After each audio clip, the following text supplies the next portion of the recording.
Follow the money. That's what I always say. You always follow the money. Yeah. This is Follow the Money with Mitch Moss and Pauly Howard on VSiN.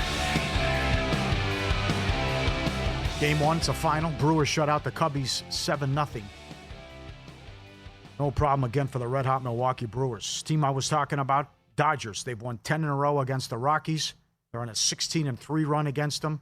They've outscored them 71-33. In the last 6, Ohtani is hitting .667 against Freeland. It is a 50-cent move on the Dodgers. They opened $260. They're up to $310 at DraftKings. On the road, off the sweep against the Friars. Yamamoto against Freeland. Total of 11.5. Minus 205 on the run line. And we look at you get to some Ohtani props as well. He's hitting .667. What is he total bases here? I mean, this is just madness with this. But a big move on the Dodgers. They expect to have no problems here against Freeland and tee him up. And we'll see if the Dodgers can keep it going. He is. I'm going to give you a counter argument to this. He's okay. Well, he's 3 total bases, $1.15. 4 total bases plus 115 at DraftKings. 5 total bases is $215. My God. Yeah, it's a tough sell. You got to inflate the price on the Dodgers after their weekend sweep of the Padres and the Rockies. I think a lot of people disrespect this team for its body of work this season. Don't look now, Paul Howard, but the Rockies are 5-1 in their last 6 games. Yeah, they are. They won. Yeah, did a good job against Arizona, sure. Won 3 in a row over the weekend, 5 of the last 6, and Yoshinobu Yamamoto is not a pitcher I want to bet on right now. Yeah. Last Monday against the Angels in Anaheim, right. We had to be on the booth with Sean Higgs. Yep. It was ugly. 4 2/3, 6 earned runs. He got hammered. He's had some rough outings. If you're laying this type of price, if you're gonna bet the Dodgers, you have to lay the 1.5 tonight. That's the only way you can play it. But you're still laying a pretty steep price with a pitcher I consider to be unreliable, and for some reason, a suddenly hot Rockies team. Yeah. So a big move there on the Dodgers, although my counter would be... You know what? The move here at Circa is not that much. In the last 6 hours at Circa, this has moved from minus 265 to minus 272. This is a sharp book, and the number's not really moving here. Yep. Yeah. All right, big at other places. My counter would be he was horrendous against the Angels, but he had been awesome on the road before he got lit up on Monday night. Toronto and Pittsburgh. Skeens. Total of 7. Skeens against Gossman. Skeens strikeout prop is only 5.5. But remember, Mitch keeps telling you about that with the pitchers under with their K prop with the Blue Jays. Blue Jays still playing great ball. Vlad hitting .410 in his last 11 games. Pittsburgh's a mess. They've lost 7 of 8. Worst bullpen ERA this month. Big opportunity here for the Blue Jays to lock up that division. Their next 9 games are against teams with a losing record. But I can't do it. I don't care if it's at home. He's been so good. Maybe first 5. But with this bullpen, and I can't take the Pirates. And it's still an unbelievable price. So when do you see Skeens? He's $1.10 at DraftKings, and they're $1.30 first 5. Can't do it. Yeah, how much faith do you have in Skeens to bounce back? Or are you a little bit concerned that maybe he has a tired arm? You know, which I've talked about with a couple other pitchers. You watched Tarek Skubal with the Tigers recently. He started to get hit like he was not hit in the first few months of the season. Maybe he's got a tired arm. Skeens last Tuesday at Milwaukee, 4 innings, 6 hits, 4 earned runs, gave up 2 homers. Is he going to bounce back in that start tonight? I don't know. Kevin Gossman's got pretty good numbers. 4 of his last 5 starts have been really good. A 34-6 strikeout to walk ratio over those 5 starts. If anything here, I'd probably play the Blue Jays about even money, but I did pass on this game. Okay. This game I like over. Houston and Detroit. It's Arrighetti against Flaherty. The Tigers are 7-17 in Flaherty starts. The total is 8. Detroit 8-2 in their last 10 home games. Arrighetti's got an ERA of 8. Going back the last few starts, he's 0-3. Very disappointing with what happened over the weekend, with what Baltimore did to Houston as well. Cash is a big dog in one of those games. Flaherty's $1.55, total 8. I think there'll be runs in this one. And I know I was wrong once. Flaherty was great against the Phillies a couple starts ago. Other than that, the guy's been horrible. So I think we get runs tonight in Detroit. I do too. Actually, Circa's got the total at 8.5, shaded under 120. bunch of books out there with 8. I would have to play this over 8. Okay. See, Seattle and Philly. Good one here. Suarez against Gilbert. Gilbert's averaging 12 strikeouts per 9 innings. You got the Sunday night angle where teams struggle off the road team struggles off the Sunday night game. Well, I guess it was, you could say both teams. But in any event, see if the Mariners can keep it going. The big dumper does it again, leads in home runs, RBIs. I don't get the MVP number. And Suarez goes for the Phillies. This one's tough here. I have no opinion. Total of 7.5. Good one, though. I guess I can't get on the right side of Suarez and Sanchez here with the Phillies. Every time I bet them, they're bad. Well, then you probably shouldn't bet them. Yeah, okay, thank you. Thank you. No opinion? Nah, it'd be Phillies or pass for me. Phillies or pass? Okay. I like their bullpen a little bit better. And Suarez, like you say, he's been a kind of a tough pitcher for me to figure out as well. But 111's a cheap price on Philly in this game. Yeah, yeah. Gilbert has bad numbers. Last 3 starts against the Phillies. ERA of 5. I will give you a prop. Again, it's up to you how you want to play it. Total bases, hits, runs, RBIs. Trey Turner's on fire. 10 for his last 18, 4 in a row, multi-hit games. Get some Turner if you want. St. Louis and Miami, what was that? Swept at home. All of a sudden, the Cardinals have lost 5 in a row. The pitching was horrendous. Liberatore's got an ERA of 12 career against Miami. And just when the Marlins were playing well, now they go in the tank. And it's Perez for the Marlins, who are $1.45, total of 7.5. Miami's lost 10 of 14. Cardinals have lost 5 in a row. I don't want St. Louis here. And again, Liberatore's horrible numbers. Cardinals look like a lost cause They at do. this point. Yankees roughed them up over the weekend. I mentioned on a show with Will Hill last week, both Yankees fans, we were talking about it. I said, half the breaks on those bets on the Yankees to miss the playoffs right now, because if you look at their schedule, the rest of August, considerably weaker schedule. They had the Twins, Cardinals. They got the easiest stretch of their schedule coming up. Yeah. This is where the Yankees had a chance to maybe get hot, and they took care of business. Cardinals are not a team I would look to bet on at all, really, the rest of the way. Marlins had a nice win yesterday. Nice comeback win in Boston. Yeah, that was a tough one for the Red Sox, I know. But they're scuffling right now. Speaking of Boston, 18-4 run at home. May's $1.30 against the Orioles. How about Rogers? Got a 1.43 ERA. He's been outstanding. And I would say the Orioles are feisty here. But again, I don't trust May. I don't want any part of them. Total of 8. You're right. Brutal loss. Can't blow that in the 9th inning. Red Sox right in the mix, but be careful now. The Yankees could catch him here. And but again, they've been playing so well at home, the 18-4 run, as I mentioned. Well, you also mentioned Trevor Rogers. He's got some really good numbers. Yeah. Jump off the page at you. He's been pitching really well. I'm not a Dustin May guy. I'm not really a fan. Watched him with the Dodgers for a long time. He's trying to come back from a serious injury. Did not pitch that well for the Dodgers, but I tell you, for the Red Sox, it's been okay. 9 2/3, 3 earned runs, 12 strikeouts, 2 walks. I think pitching above his head, maybe a little bit lucky. I bet Baltimore or pass here. I passed on this one. Texas and Kansas City. Walker $1.30 against Leiter. Texas has lost 7 of 10, third worst road record in the American League. Royals still hanging around. I like Kansas City in this one. The Texas bullpen's been a disaster. They keep blowing games. I'll talk about that in 5 minutes with win some, lose some. And again, I think Walker seems cheap here at home. So I don't trust Leiter. I don't trust the Rangers on the road. I like Kansas City here in this one. And the Braves are Strider's 2-10 tonight against the Whites. All of a sudden, the Braves are hot now. How about that? They swept Cleveland on the. No, it doesn't. That doesn't make sense. No. Braves go to Cleveland when the games mean a lot for the Guardians. They sweep them. That cannot happen if you're Cleveland. Nope. No way. That was shocking. Cincinnati and L.A. The Reds start a 10-game road trip. Angels, Dodgers, go to Portillo's at some point, right? Right down the street. In a park. Right around the corner from Anaheim. Diamondbacks, they have 21 road games left. So I know they got a lot of help here with the reeling Mets and what's going on. And at least they got one yesterday against the Brewers. It's Singer. He's $1.15, total of 9 tonight. I can't figure out the Reds. This is a tough road trip as well, and so many road games. I don't think they're going to make it. The schedule's too difficult, and I think they're just going to miss out on the playoffs. Probably just going to miss it. In fact, right now I think their chances of making the playoffs are around 20%. Looking at that this morning. This is a tricky spot here, too. I don't want to play the Reds because you're coming off a hugely important series against the Brewers. Very emotional series. Comeback win on Sunday. Now you got to fly to the West Coast and open up this one.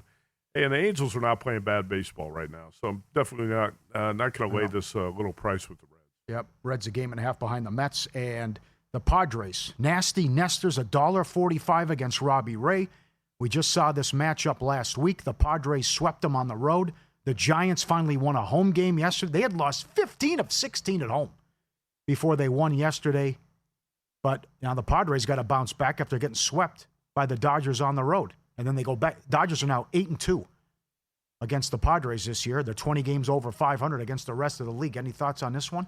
Well, we just saw the same pitching matchup a week ago. Padres won that game 5-1. Nestor Cortez actually been okay. Not bad, 9 in the third, 3 earned runs. Not a pitcher I like to bet on.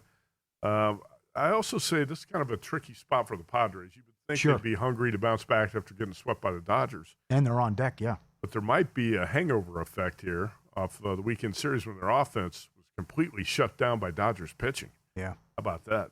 Dodgers outscored the Padres 14-6.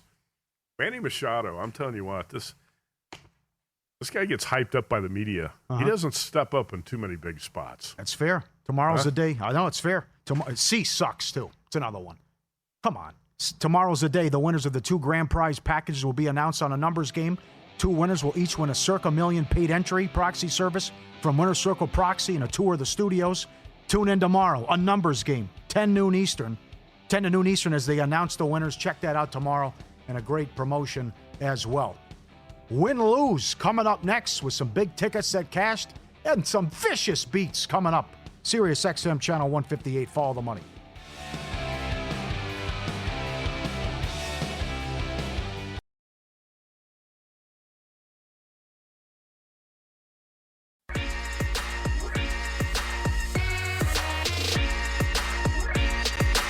Win Some, Lose Some is sponsored by the Sharp Plays.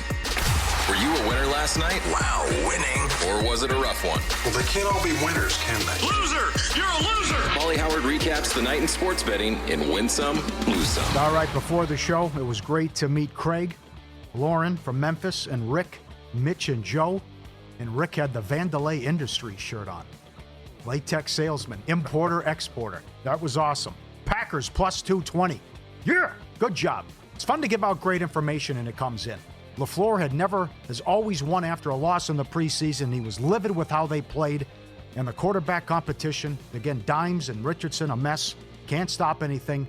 Packers outright. Rams 3-1. Bennett does it again. You know, for a guy who doesn't care about the preseason, McVay keeps winning games. I think he's on a 6-1 run or something. I want to say this about the Rams and Stetson Bennett. Sean McVay's doing the right thing here because he's got a young quarterback who hadn't had the chance to play much.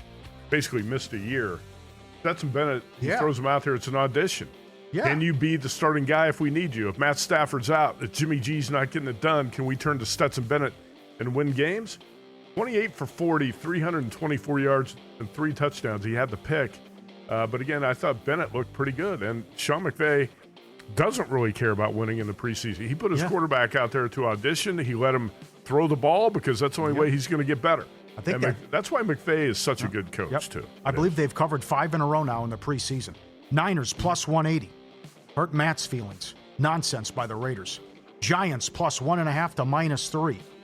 They crushed the Jets. Seahawks, easy. Rocking chair, plus 2.5, +3 to -5.5. 49ers, Raiders over. 38.5 up to 41.5. Texans pick up to 3. Bears, Bills over. 36.5 up to 41. 38 rip. There's a lose some on there as well, but that's, again, if it gets away from you, you have to let it go. But everyone should have won with that one. A well-known tout who gave out Bills +3 yesterday. That didn't work out so well. Yeah, hate to hear that. And Julian Edlow from DraftKings. Hope he didn't bet it.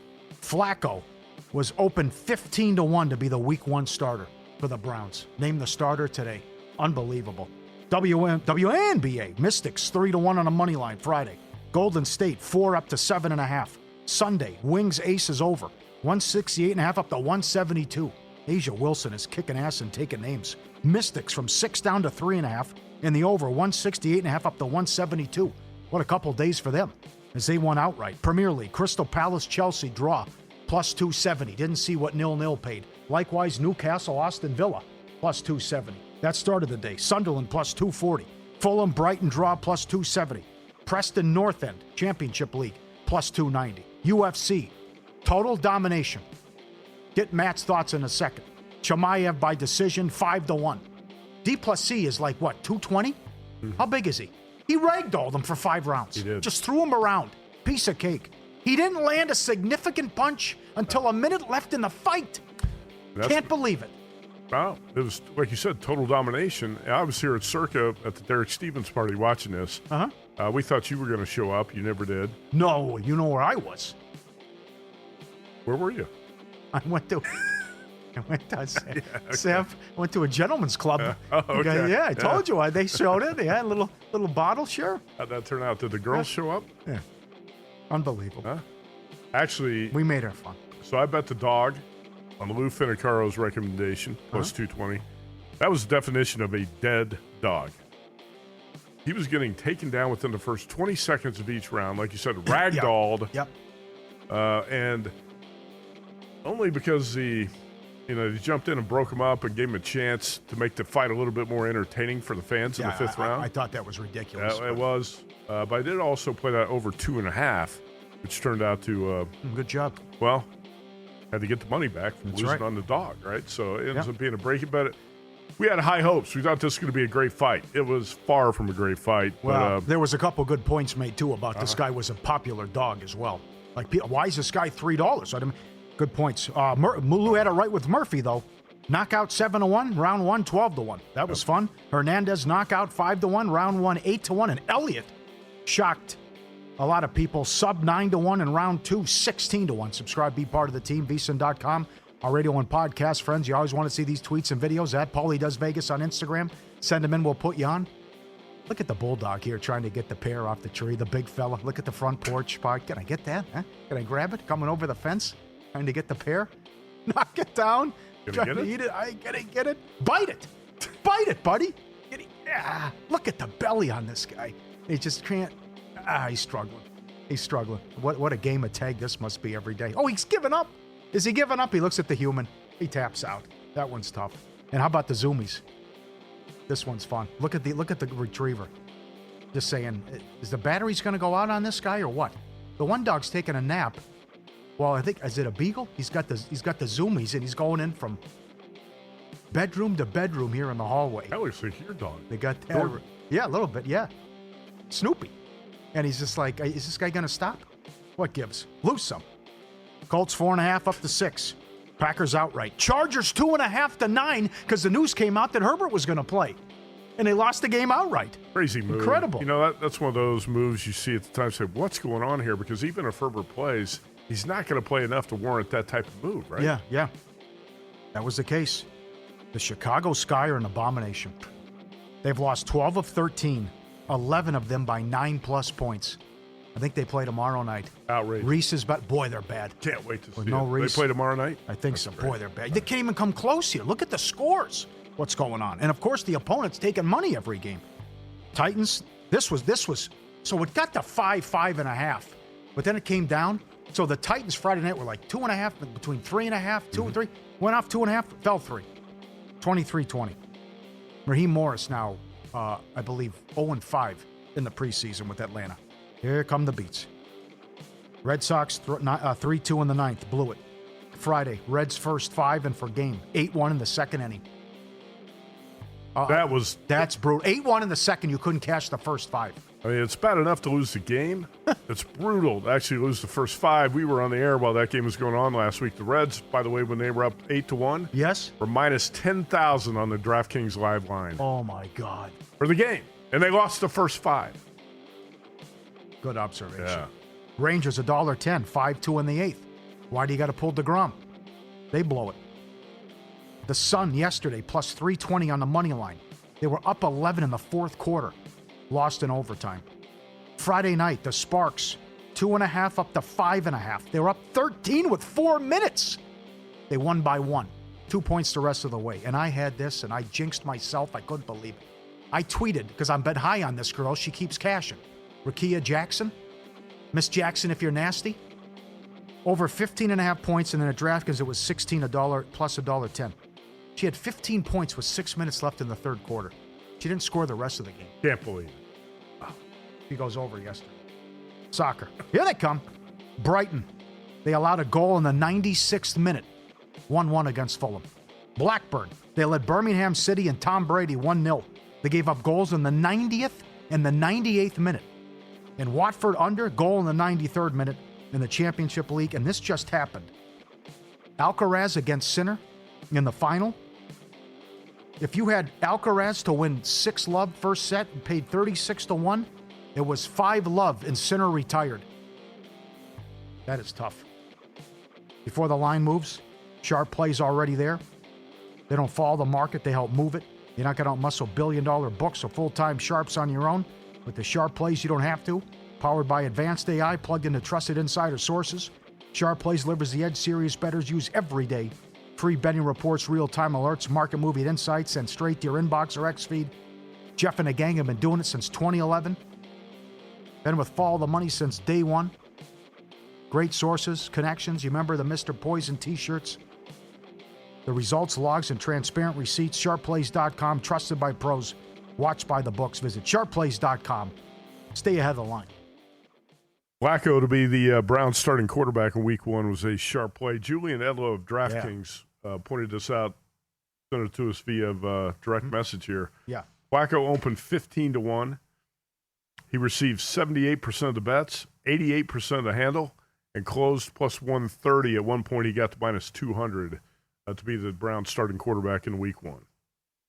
I didn't get to 15-1. I got 9-1. Good job. On Flacco. This goes back a few months. This was up along. This prop was up. I put up right after the draft.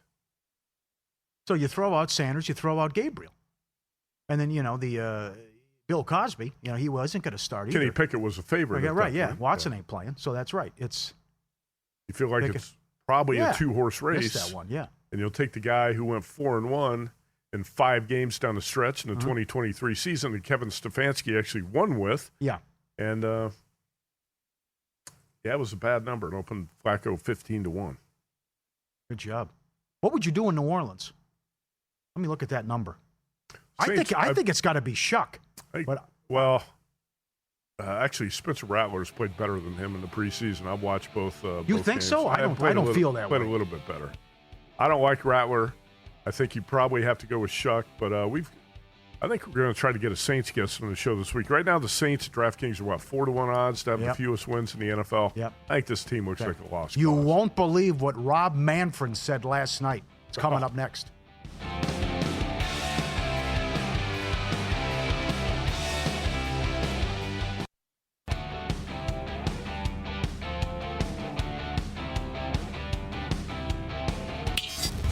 This is Follow the Money on VSiN.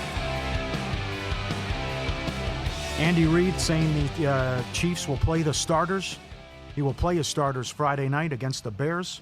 They're 5.5s now at DraftKings, 4.5 at other spots. And total is 39 in that game. Interesting. Also interesting with the Giants. The Giants played Russell Wilson 4 of the 5 series in the first half. And then Dart was awesome in the third quarter. Again, they've scored 30-plus points in both preseason games. And then my Giants source, so they're not going to play anybody because it's a quick turnaround, and they play Thursday against the Patriots. And that's 4 right now. But then again, someone has to go out there and play, and it's a pretty good quarterback room that you're going Wilson, Dart, Winston, and then Tommy Cutlets. So, and they're 4-37. Okay, so you were watching this. I'll be honest. I don't like what baseball has done here. Now, you play 162 games for a reason. And the fact now that you've become hockey and you want to add so many playoff teams, I hate the wild card. As Bob Costas wrote in his book, you'll never get a truly great pennant race ever again. Division, like 1993. That was so good between the Giants and the Braves. And a team won 100 games and didn't make the playoffs. Now, should that happen? Okay. No, that shouldn't happen. Right. But, go back to, I'm not saying, it used to only be 4 teams made the playoffs. ALCS, NLCS, your division winners, and that was it. But now it's like you're inviting all these teams in. You only have to be a couple games over 500, and then it's been a disadvantage to actually get the bye when you see these teams with 100 wins and great records and go out early, like the Braves and Orioles both did a couple years ago. And and the big upsets we've had. So Manfred was on in the booth last night, Sunday Night Baseball. And you sent it over about what he said. What do you think about? I hate it. Yeah. Absolutely hate it. So they're talking about expansion would allow MLB to even the two leagues out at 16 teams apiece, making daily interleague play no longer necessary. It also creates the opportunity for realignment, which Manfred hinted at in the booth. Quote, I think if we expand, it provides us with an opportunity to geographically realign. We could save a lot of wear and tear on our players in terms of travel, and our postseason format would be even more appealing for entities like ESPN because you'd be playing out the East ESPN and be playing wants nothing to do with baseball. The West. Apparently, yes. Geographic realignment would open the possibility of creating Eastern and Western conferences similar to the NBA and NHL and render the AL and NL meaningless. For a sport steeped in tradition, replacing the leagues with conferences would be a drastic change, one that will not be received well by some fans and even those within the game. So, not going to be received well by many people at all. Oh, my God. Looking at one former GM's proposed realignment, talking about this plan that Rob Manfred floated last night. The East Division would become, you ready for this? Red Sox, Mets, Yankees, Phillies. Yeah. No thanks. Why would you trash the American League and National League? Why would you? Something that's worked for 130 years. Boy, let's oh go ahead boy. And throw it out the window. Right. And put the Red Sox, Yankees, Mets, and Phillies in the same division. Well, sure. And then you can just imagine where it's going then. Some of these other divisions would be garbage. Here's the Mid-Atlantic Division. Wow, get excited about this. Orioles, Pirates, Nationals, and the Charlotte expansion franchise. How bad is that? Oh, my God. The Southeast would be the Braves, Marlins, Rays, and the Nashville expansion franchise. Hey, I'm fine with expansion if you want to add a couple of teams to the league. Nashville would be a great market for MLB. But you don't have to tear everything up and start over and destroy the American League and the National League and all the history within the game of baseball. How about the North? Brewers, Cubs, Twins, White Sox. Southwest, Angels, Diamondbacks, Dodgers, Padres. I don't know. I don't think this makes any sense. What's the point of doing this? Reduce wear and tear and travel? If you want to do that, just reduce the schedule to 130 games. Yes, amen. Right? That's the one thing. I mean, agreed, right? They shouldn't be playing 82 NBA games. Right. They shouldn't be playing 82, 84 Why do you have to play hockey 162 games. regular season games? Yeah, you should not be playing 140. 162 games. You did cut down on the games in the regular season. See, I'm looking at this one. They have a Central Division. Cardinals, Rockies, Royals, Nashville. Oh, boy. Yeah, there's a couple different proposals out there. And then Northwest, A's, Giants, Mariners, Portland. Is there anything that you see there that makes you excited? Like, that would be cool. No. I hope that, no, of course not. No. I can't believe this. I mean, this is How many bad ideas does Rob Manfred have? Well, he's got some good ones, but I mean, this is, it goes back to Bud Selig, who might have been the worst commissioner of all time. What he did, coming between realignment, wild card,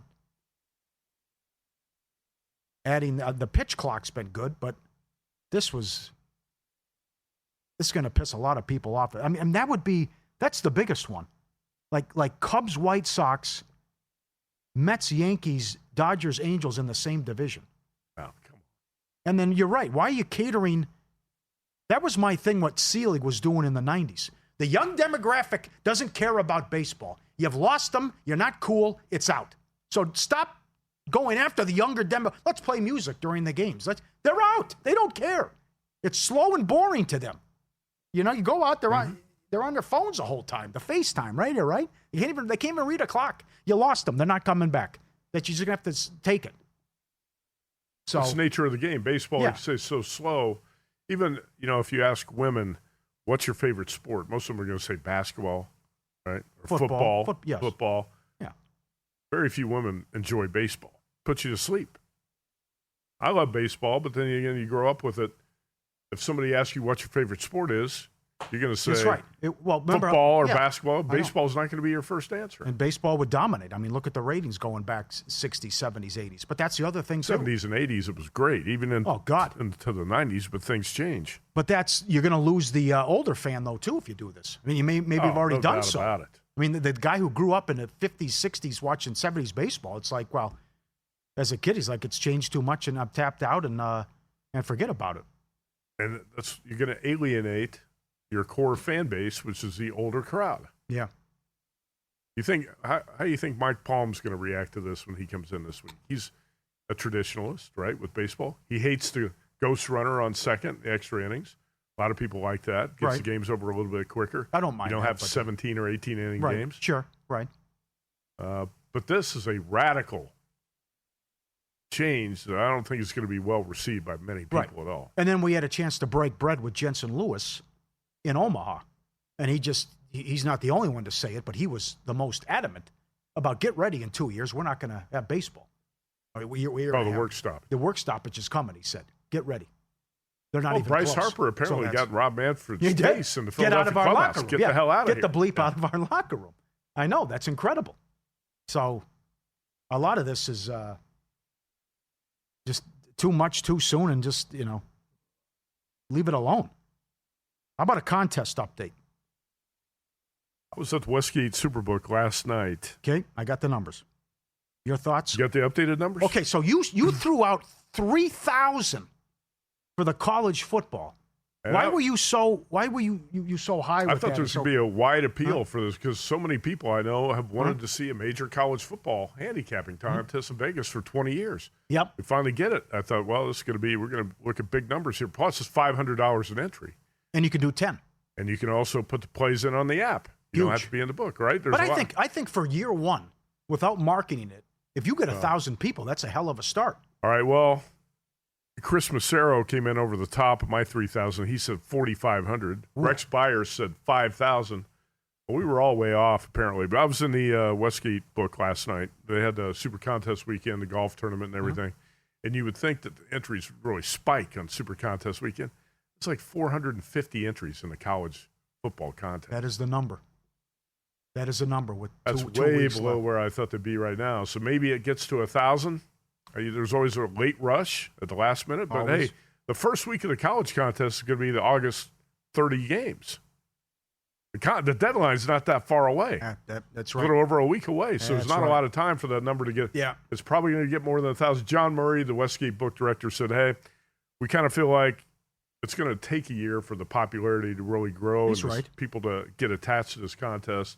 And also what you mentioned, Westgate puts zero marketing dollars into the contest, right? Relying on social media to basically promote the contest. Mm-hmm.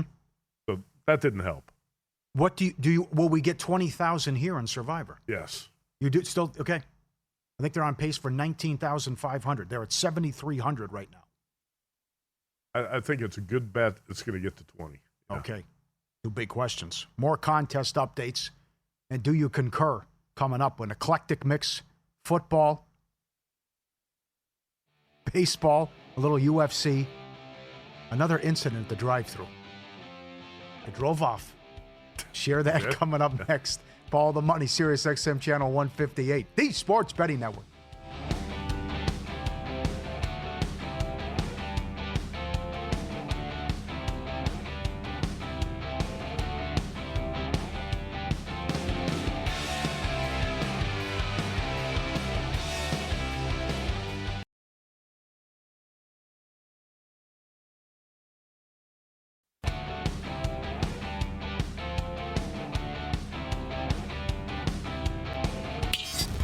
This is Follow the Money on VSiN. Great moments in history have begun with a question. To be or not to be, that is the question. What came first, the chicken or the egg? Was it over when the Germans bombed Pearl Harbor? And what kind of hair product does Mitch Moss use? But Follow the Money wants to know. Do you concur? Concur with what, sir? Do you concur? Matt Youmans, Scotty Scheffler is bad when it comes to betting on golf. He does it again.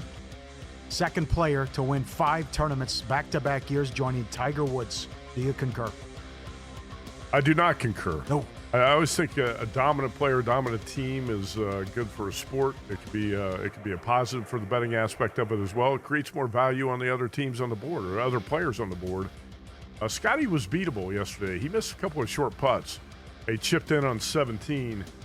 That was from 82 feet away. He was only up one stroke at that point. If Bobby Mack had brought his A game yesterday, Bobby Mack had a great shot to win that tournament. He did. He brought his C game or his D game on Sunday. Hey, Scotty Scheffler, for as great as he's been this season, Paul, he's only got 5 PGA Tour wins. It's not like he wins. Seriously, it's not like he wins every week. Now, that's a lot for a season. That's Tiger Woods territory when you're talking about 5 wins. But you remember the drought that Scotty was in to start the year, and Phil Mickelson tweeted, hot take or whatever, Scotty's not going to win a PGA Tour event this season. Remember that when Phil tweeted that? So now I'm going to say he is not bad for golf betting. Okay. Chimaev's performance Saturday night was brilliant but boring. Do you concur? I concur with that. I mean, he, like you said, he ragdolled DDC. It's incredible. Huh? Incredible. It's like you said. Took him 10, 15 seconds at the start of every round, throw him down, and just go to work on him and give him the business. I mean, obviously he's a highly skilled fighter, talking about DDP, but the guy tries to take you down like that repeatedly. You're going to drop a knee into his face or something to deter him from going for the takedown that early in every round. He's a big dude, though. I couldn't believe it. Huge. And then the way that Chimaev ragdolled him, just threw him around, and he was helpless. Like, once he had him in the crucifix, and he couldn't even move. It. Like the first round. I was How afraid many shots to the head? Dude, I was afraid I was going to lose that over 2.5 rounds bet because he took about 20 straight shots to the head. They weren't big shots, but don't say that when you got a guy like Chimaev punching you in the head. If you want to take 20 straight shots like that, see how it feels. No kidding. I was a little bit concerned the fight was going to get stopped early, but I concur with that. The Saints are an absolute mess. Yes. Do you concur? I concur. How could you not concur? That's bad. One thing that concerns me a little bit is the Saints remind me a lot of the Patriots at this time a year ago. Yeah, very good. And so many people thought the Patriots were going to be dead on arrival. Well, they were, though. Well, they showed up in week 1. They showed up in week 1, but that was about it. But they also lost a lot of close games. They stayed under the season win total, but they had a chance last year to probably win 7 games. They blew a couple games they should have won. Yeah. I think the Saints team's in big trouble, though. I wasn't crazy about the Kellen Moore hire as head coach. I think he's a bit overrated. I don't think he's a really good play caller. Also, this quarterback situation with the Saints is one of the worst I've seen in a while. Bad. Yeah. Tyler Shuck, who was a mediocre college quarterback. Mm-hmm. Spencer Rattler. Jake Haener. Well, Haener's going to be the distant number 3 guy. But again, when you Shuck and Rattler are the 2 quarterbacks you're choosing between, how many games can you realistically expect to win in the NFL? And I say this a lot. Last season, there were 10 teams in the NFL that won 5 games or fewer. And it's a similar number every year, right around 10. How are the Saints not going to win 5 games or fewer this season? You have to bet the Saints are under 5.5, and a lot of people are doing the same thing right now. Like you're saying, it's becoming popular, but they look like a mess. They're in salary cap. They are? Hell. They are. I don't see how they're going to escape. So it's a popular opinion, but you know what? Sometimes popular opinions are that way for a reason. We have a good guest on tomorrow, Jimmy Ott, to answer the question, do the Saints really want to win this year as well? Jackson Dart will be in by early October. Do you concur? I'm going to say no. I'm going to say Jackson Dart's going to be in by early November. I'm going to push it back 1 month. You will? Okay. Yeah, Brian Dable's going to give Russell Wilson a shot. Hey, look, Dable's under a lot of pressure to win, too, and I still think Russell Wilson gives the Giants the best chance to win. Give them the first 2 months of the season. If you're not getting it done by week 8, week 9, let's say that Dable would make the move at that point to go to Jackson Dart. I'll say by November, not early October. The Bengals miss the playoffs if they trade Hendrickson. Do you concur? Or maybe the Bengals miss the playoffs if they have Hendrickson. They might miss the playoffs anyway. That's why I said one bet I have buyer's remorse on is Joe Burrow to win MVP because I think he's going to put up numbers. Same thing as last year, yeah? Yeah. Can't trust the coach, the defense, low scoring. 43 touchdowns, 4,400 yards. This year he can threaten 50 TDs, 5,000 yards. And that offense was going to be dynamic, but most games are going to be a shootout. I just don't think the Bengals are going to win enough games, maybe for Burrow to win MVP. Makes him a better bet at 5-1 odds to lead the league in passing yards, TD passes. They've got to figure out something with Trey Hendrickson, though. You're right, because your draft pick ain't going to help him. No, the draft pick's not going to help. Yeah, take your that's first why you got to pick, get two defensive players Yeah. who could start for you and who can make a difference. That Bengals secondary is bad. Yeah. Pretty much every level of the defense is bad. And I mentioned earlier the pressure rate with Trey Hendrickson on the field last season was about 35%. With him off the field, Bengals defensive front pressure rate about half of that, about 17%. If you're going to trade him, you've got to get a couple players you can put on the field. I think they just got to pay him. I think you got to pay him. He led the NFL in sacks, 17 and a half. Why would you have to pinch pennies? Why would you not pay the guy who's one of the faces of your franchise and was the NFL sack leader? Don't be cheap. Pay Trey Hendrickson. It doesn't make much sense, but that's why the Bengals are the Bengals. They do this well too said. often. We have a guest beat writer coming up to talk about the game and more on that situation in about 45 minutes. 7 of their 8 losses last year were by 1 score, is what I meant to say. We need to fix the drive-through service and the servers telling us to pull ahead, even though no one's behind us. Do you concur? I concur. They got me again. They got me good Saturday. I drove off. I didn't want it. Where was this? McDonald's again. Really? Usually. There's no one behind me. There's no one in front of me. Right. I get a number 8, which is 2 cheeseburgers, fries, and a Coke. Sir, can you pull ahead? We want to make sure the fries are hot. I go, oh, it's okay. I got it. No, sir. The second lady comes up. No, sir, can you pull ahead? I go, there's no one behind me or it's 11 o'clock. Right. You're fast food. They do this to me all the time. So I move up, I pull up, and I'm waiting. And then the next 2 people that come up, they do the same thing to them. Hey, can you please pull ahead, whatever? 7 minutes I wait, still don't have it. 7 minutes? I go in, nothing. I go, this is a gong show. I drive off. 7 minutes? So I look on my receipt, there's a number to call. I called. I had to do it. I go, this is unacceptable. So then I talked to my guy Ozzy, TMI Ozzy. He always gets the quarter pounder with cheese, no pickle. And he was there last week. They go, sir, can you pull up, please? He goes, there's no one in front of me or no one behind me. Right. He goes, I'll tell you what, I'll make you a deal. If someone comes up behind me, then I'll pull up. Yeah. He got his food in 30 seconds. This has got to end. This has got to stop. It's unacceptable. It's stupid. It doesn't make any sense. There's no one behind me or in front of me. Why am I pulling up? It's fast food. Or good food quickly. Whatever. Give me my food. Well, McDonald's is obviously trying to make their drive-through efficiency numbers look better. That's what it is. Yeah. So I've said this Padding for the stats a couple, on my watch. Right. Cut it out. Padding the stats, good way to put it. I've said this for a couple of years. When this trend started, especially at McDonald's, when they say, sir, will you drive up? I said, no, I'm not going to. I'm here waiting. I'll wait here for my food. And then they'll bring the manager over. Sir, could you please drive? No, I'm not.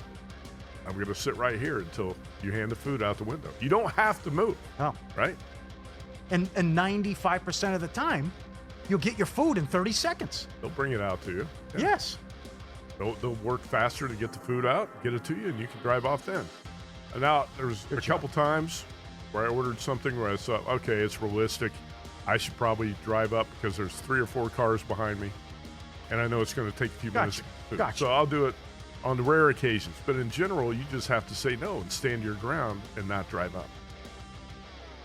But you drove up? On the second. And you waited 7 minutes. And I left. I drove off. Oh. I drove off. So I called and complained, and they're sending me a coupon in the mail. Yeah? She was, unbelievable.